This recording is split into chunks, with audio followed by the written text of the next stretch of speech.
رمضان يدنو يا سعادة خافقين، يدنو لنا القرآن والإيمان، نفحاته بركاته وروائح منه يبلغها لنا شعبان. سنصوم سوف نعيش أيام الهنا،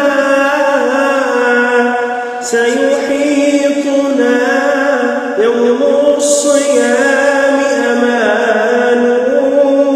كم صائم ترك الحرام لربه، يغشاه ذاك يبثه